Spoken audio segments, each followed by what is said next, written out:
Can I ask you something weird? Yeah, what happened? No, nothing happened. It's just, okay, so yesterday I was in a meeting, right? And someone asked me a simple question, like super simple, and I just froze. In English? Yes, in English.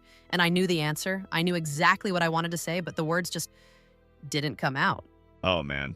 And then everyone's looking at me and I'm like standing there like a statue. It was so embarrassing. I hate that feeling. It's the worst, right? Yeah, it's like your brain just stops working. Like you have the thought, but then it's like a wall between the thought and your mouth. Yes, exactly. It's right there and then nothing. I get that all the time.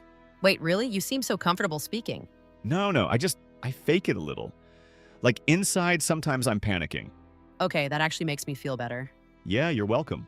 But seriously though, why does this happen? Like, why can I think in English perfectly fine, but the moment I have to speak, it's like a different language? Honestly, I've been thinking about this too. I think, and I don't know, this might sound weird, but I think the problem isn't English. I think the problem is watching yourself. What do you mean? Like when you're talking, part of your brain is also judging you while you're talking.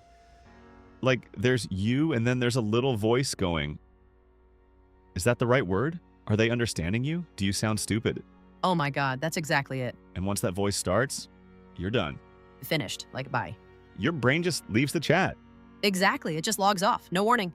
But okay, wait, let me ask you something. Do you think it's different for people who learned English later? Like not as a first language? Oh, definitely. Yeah, I think when English is your second or third language, there's like extra steps in your head. What do you mean extra steps? So like, okay, when a native speaker talks, they just talk. They don't translate. The thought becomes words automatically. Yeah. But for us, it's like you have the thought, then you translate it, then you check if it sounds right, then you say it. And all of that happens in like half a second, which is too slow. So by the time I finish translating, the conversation already moved on. Exactly. And then you feel behind. And then you panic. And then you freeze. Yeah. Okay, that explains so much. Like I always feel like I'm one step behind in conversations. Because you are. Not because you're slow, but because your process has more steps.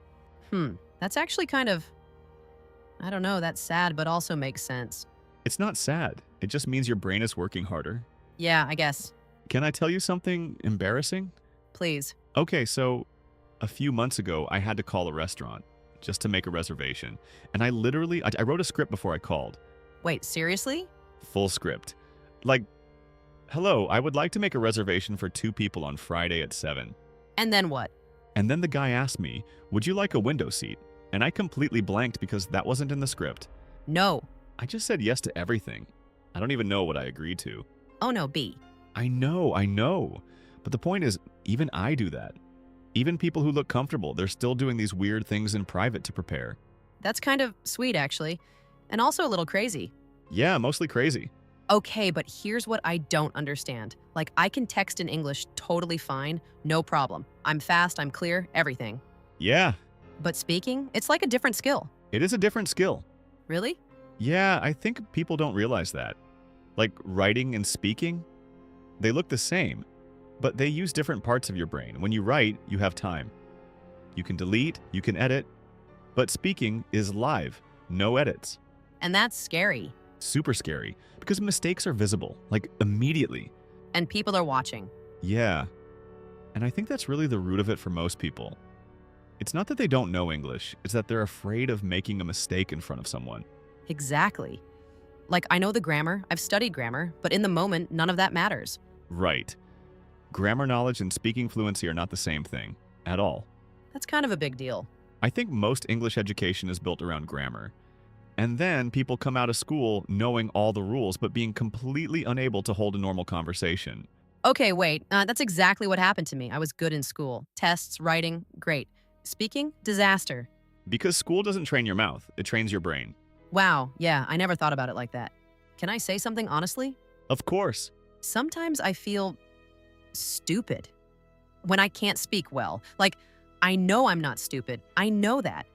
But in those moments when words don't come out, I feel like people are thinking, why can't she just say it? I know that feeling.